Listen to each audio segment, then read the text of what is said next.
हाँ तो दोस्तों यहाँ पे त्रिवेणी इंजीनियरिंग के क्वार्टर 4 के रिजल्ट आ गए हैं, तो उसी के बारे में हम इस वीडियो में बात करेंगे और जानेंगे कि आपको त्रिवेणी इंजीनियरिंग के अंदर इन्वेस्टमेंट करना चाहिए या नहीं। तो चलिए शुरू करते हैं।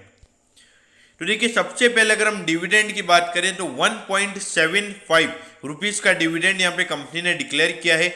यानी कि अगर आपके पास 100 शेयर्स हैं तो आपको यहाँ पे 175 रुपीज़ का डिविडेंड मिलेगा। अब इसके बाद अगर हम रेवेन्यू की बात करें तो पिछले क्वार्टर के कंपैरिजन में यहाँ पे रेवेन्यू 5% बढ़कर 1188 करोड़ का टोटल रेवेन्यू यहाँ पे कंपनी का इस क्वार्टर में निकल कर आया है।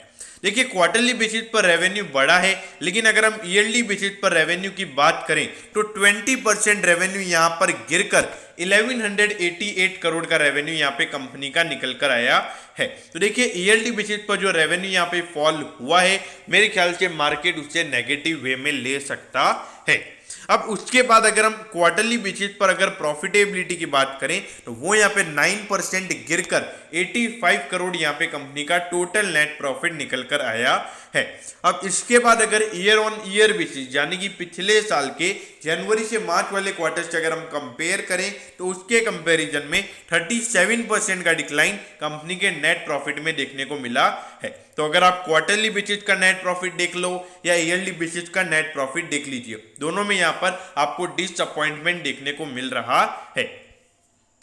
अब ये देखिए, 5038 करोड़ का इसका मार्केट गैप है। आपको लग रहा होगा कि अभी भी थोड़ा अंडर वैल्यूड है, लेकिन देखिए थोड़ा अगर हम देखेंगे तो कुछ चीजें ऐसी होती है मार्केट में, जब मार्केट इन्फ्लेटेड होता है तो कुछ सेक्टर स्पेसिफिक ऐसा लगता है कि वहां पर एक अच्छी खासी ग्रोथ पॉसिबल है। ऐसा मार्केट में थोड़े क्वेश्चन आने लग जाते हैं। लेकिन देखिए, आपको पता होना चाहिए कि यहाँ पे जो इथेनॉल ब्लेंडिंग जो हमारे पीएम मोदी जी ने जिसको प्रमोट किया है, और ऐसा कहा भी जा रहा है कि 20 to 30% वहाँ पे अभी लगभग 10% इथेनॉल ब्लेंड हो चुका है और उससे आने वाले टाइम पे प्रॉफिटेबिलिटी इनकी बढ़ेगी, ये बात मानी जा रही है। लेकिन देखिए, आपको हमेशा ध्यान रखना है कि जहाँ पे गवर्नमेंट का प्रमोशन है, जहाँ पे गवर्नमेंट एक्टिविटीज को ज़्यादा वो कर रही है, प्रमोट कर रही है कि एक्टिविटीज आप ये करो, तो वहाँ पर थोड़ा इंटरफेरेंस होता है गवर्नमेंट का, थोड़ा मार्जिन का फर्क वहाँ पे कंपनीज का हो सकता है, ऐसा मेरा मानना है। मैं गलत भी हो सकता हूँ। अब ये देखिए, अगर आप इसकी ग्रोथ देखोगे तो अच्छी ग्रोथ यहाँ पे देखने को मिल रही है। हर साल रेवेन्यू यहाँ पे कंपनी का बढ़ रहा है। हाँ, एक फाइनेंशियल ईयर में थोड़ा रेवेन्यू कम हो गया था, लेकिन बाकी मेरे ख्याल से कोई इश्यूज यहाँ पे नजर नहीं आते। कंपनी अपने लेवल पे एक अच्छा परफॉर्मेंस दिखाती हुई नजर आ रही है।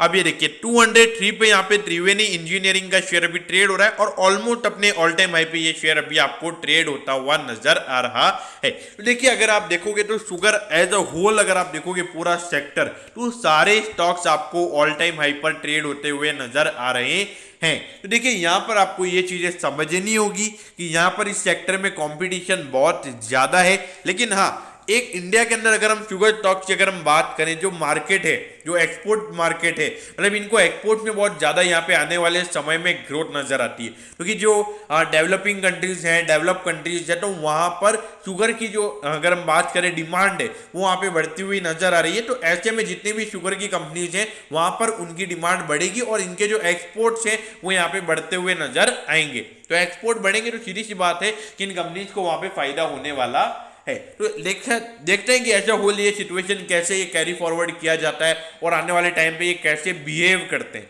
मतलब ये कंपनी कैसे अपने मार्जिन को कैसे इंप्रूव करती है, और अगर शुगर के प्राइसेस अच्छे से इंप्रूव रहते हैं तो ये अपने मार्जिन को कैसे रखती है, वो भी देखने वाली बात वहां पर रहेगी। तो यहाँ पर वैसे मेरे ख्याल से मैं शुगर स्टॉक के अंदर कोई एक कमोडिटी स्टॉक है तो कमोडिटी स्टॉक के अंदर मैं शॉर्ट टर्म के लिए एडवाइस करता हूँ। लॉन्ग टर्म के लिए मेरा एडवाइस बिल्कुल भी नहीं रहता है, क्योंकि होता क्या है कि कभी एक लॉन्ग टर्म साइकिल में अगर आप इन्वेस्टमेंट करोगे तो हो सकता है कि जिस वक्त आपको इसमें से निकलना है उस वक्त वहाँ पर अच्छा खासा डिमांड नहीं हो और जो डेवलपिंग कंट्रीज है वहाँ पर एक्सपोर्ट की ज़रूरत नहीं हो और वहाँ पे इनका परफॉर्मेंस अपने हाई से वहाँ पे इसमें 20 से 30% का प्रॉफिट बुकिंग अगर वहाँ पे हो जाता है तो वहाँ पे आने वाले टाइम पे लॉन्ग टर्म में वहाँ पे इश्यूज नजर आते हैं।